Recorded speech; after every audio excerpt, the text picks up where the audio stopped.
Olá, gente, programa Sem Disfarce no ar. Meninas, como é que tá a repercussão do programa?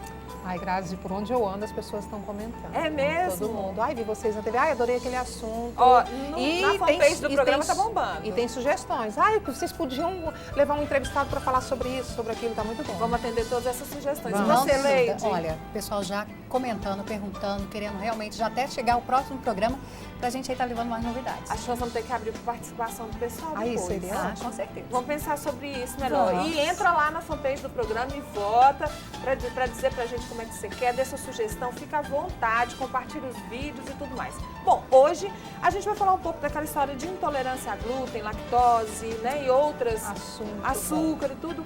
E claro, né, será que isso é modismo ou será que isso é verdade? A gente convidou uma nutricionista, Isabela Campos, muito obrigada pela presença aqui no programa Sem Disfarce. E eu começo perguntando, porque parece que pra gente que é leigo, de repente pra você não, mas parece que tem muita gente com alergia e intolerância, principalmente a glúten e a lactose. Por que isso? Grazi, realmente não parece, de fato existe. O que tem acontecido é porque hoje em dia a carga de toxina, a carga de estresse das pessoas está muito intensa. Nem sempre a gente para comer, geralmente troca o almoço por um sanduíche, ou nem para fazer o café da manhã, já sai de casa e sai direto para o trabalho. Então o nosso organismo chega um momento que ele fala, olha, cansei. Ele acaba sendo tão estressado que ele diminui a produção de algumas limpezas do organismo. O organismo fica mais suscetível a ter esses problemas, no caso, intolerância ao glúten, ou a sensibilidade à proteína do leite, ou uma alergia à proteína do leite, ou alergia ao glúten. Isso depende muito da carga de estresse que a pessoa também está sujeita. E claro, a gente tem que lembrar que tem um fator genético também. Tem vários estudos que mostram que a intolerância à alergia pode ser mediada e pode ser sensível à carga genética também. Tem Isabela, pessoas então que você está afirmando que pode ser desenvolvido a questão da sensibilidade, a questão da intolerância. A gente não nasce assim, ai, eu não posso tomar leite ou eu não posso comer algo com trigo. Como que seria isso? Realmente é desenvolvido. Tem duas linhas. Uma comprova que é genético e a outra comprova que é desenvolvido. A gente tem que lembrar que hoje em dia a rotina nos força a mudar. A rotina alimentar é muito difícil, é diferente, por exemplo, da época dos nossos avós ou da minha mãe, das nossas mães, né? O glúten e a lactose também não mudaram? Desculpa te interromper. Também. O glúten dos nossos avós não era o glúten de hoje, Com né? certeza. O glúten de antigamente era um glúten... O glúten é uma proteína. A função dessa proteína é que quando a gente faz o pão, ela vai crescer e ela vai dar espaço para o ar entrar. Então, para o pão ficar macio.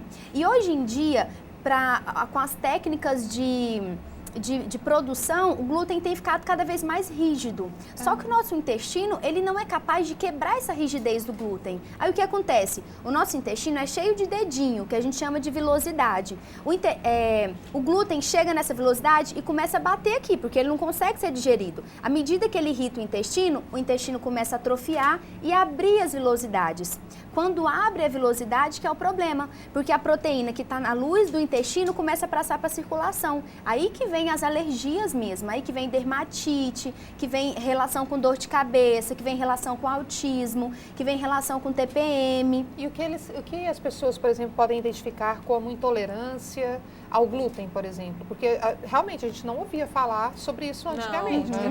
Antigamente não, há bem pouco tempo. Bem pouco tempo, É né? bem recente a questão não posso com glúten, eu sou intolerante a glúten. Na verdade, por exemplo, eu posso ser e não sei. Como é que eu identifico isso no meu dia? Porque às vezes, você falou do estresse, achei muito interessante. Às vezes a gente passa mal o dia todinho, se sente mal, tem um mal-estar digestivo e não sabe por que foi. E não ouve os sinais do corpo, Não né? ouve os sinais do corpo. É assim, ó, a gente tem que sempre deixar bem claro, é diferente a alergia da sensibilidade. A alergia, ela tem como ser diagnosticada através de exames, ou o prick test, que são alérgenos que são adicionados na pele, e aí vai sensibilizar, ou o teste de IgE, que é um anticorpo específico, certo? E a sensibilidade, ela não é tão fácil ser diagnosticada, porque ela nem sempre tem como a gente comprovar com exames. Por exemplo, o autista é um paciente clássico de sensibilidade. Às vezes ele dá alergia e às vezes ele tem uma sensibilidade. O autista, a pessoa que tem dor de cabeça, uma pessoa que é muito depressiva. Porque o glúten, ele tem uma proteína, lembra que eu falei que é uma proteína muito rígida? Essa proteína, à medida que ela não consegue ser digerida, ela passa pela barreira do intestino e a gente tem que lembrar também que o nosso intestino, ele controla o cérebro. Então, passa da barreira do intestino e vai lá para o cérebro. Esse aminoácido, ele acaba indo lá, ultrapassando a barreira hematocefálica da nossa cabeça. E qual que é o problema? Faz um composto chamado caseína-morfina. Não, gluteomorfina, caseína é do leite, perdão. Gluteomorfina, que faz com que os nossos neurotransmissores mudem a comunicação dele. Então, Isso a pessoa é tende a sério. ficar mais ansiosa, mais depressiva. Tem vários artigos mostrando glúten e depressão, glúten e autismo. Eu li por alto que existe uma pesquisa, inclusive, que um pesquisador no exterior comprovou a ligação, não é a ligação do glúten, mas assim, os prejuízos do glúten para a questão da bipolaridade, para a questão da déficit de atenção, hiperatividade. O autismo, hoje os médicos já têm isso. O autismo hoje ainda é complicado diagnosticar autismo, mas é mais fácil do que antigamente, né? É muito bom você lembrar isso também, Graça, porque a gente tem que sempre lembrar do eixo intestino-cérebro. Vocês sabiam que tem um plexo nervoso muito maior saindo do intestino indo para o cérebro do que do cérebro para o intestino? Então, quem controla o corpo, na teoria, é o intestino. Por isso que hoje é tão falado sobre o intestino como segundo cérebro. Tudo é absorvido. Isso, ali. a gente esquece que o intestino é lá que absorve. A gente produz de 60% a 70% da imunidade, quem controla é o intestino. E a gente não para pensar nisso. A gente tem que lembrar também que a serotonina, aquele composto que nos deixa mais felizes, nos deixa mais alegre, é produzido no intestino. Então, se eu tenho um intestino que não funciona, se eu sinto muitos gases, se eu tenho diarreia com frequência, é um sinal de observar. O corpo está te dando sinal. Na pessoa, o mau humor. Isabela, tudo relacionado. É verdade. Agora, a Grazi, no começo, ela falou até a questão de modismo. Eu me sinto mal, então eu vou cortar automaticamente lactose, o glúten da minha alimentação, porque hoje no mercado está cheio de alimentos aí te possibilitando uma mudança sem mesmo consultar uma nutricionista. Isso. Eu quero saber qual o perigo disso, dessa moda e dessa situação. O perigo é engordar. Além de engordar, desenvolver outros problemas, no caso uma resistência à insulina, porque, por exemplo, a maioria das pessoas que tiram o glúten vão para tapioca ou para o cuscuz, não é? E são carboidratos simples também, que viram açúcar rápido. Se vira açúcar rápido, o organismo começa a produzir muita insulina na tentativa de pegar esse açúcar e pode desenvolver uma resistência à insulina. Então, a retirada excessiva e sem combinar de forma correta, pode sim levar a uma resistência à insulina, elevar triglicerídeos, elevar colesterol, porque quando a gente vai ler rótulo dos ingredientes, os prontos que vêm sem glúten, eles são adicionados de gordura saturada para dar mais sabor, porque é o trigo que deixa a preparação macia. Se eu tiro algo que deixa que dá a maciez, vou colocar outra coisa que dá paladar, e o que dá paladar é gordura. É muito mais palatável algo que tenha mais gordura. Entendeu? Esse é o problema. Esses dias eu vi na internet um vídeo que mostra a gente voltando, né? Então, assim, lá no começo a gente comia mais verdura e fruta, o que se plantava, se colhia, se comia, e aí veio os industrializados. E agora parece que a gente está tendo que voltar. A impressão que eu tenho é isso. Por exemplo, você falou da relação com o cérebro, mas eu já li algumas coisas, por exemplo, com a tireoidite Hashimoto, que eu tenho, e fala muito dessa questão do glúten. Eu tenho uma irmã que cortou o glúten, Isabela sabe disso, e reduziu a alteração da tireoide Estou achando dela. isso super interessante, porque eu vejo gente falando, por exemplo, às vezes eu tentei dieta, hoje não mais, mas quando eu tentei, às vezes a forma de fazer a dieta por conta própria, que é a mania de tanta gente, né? Errada, lógico.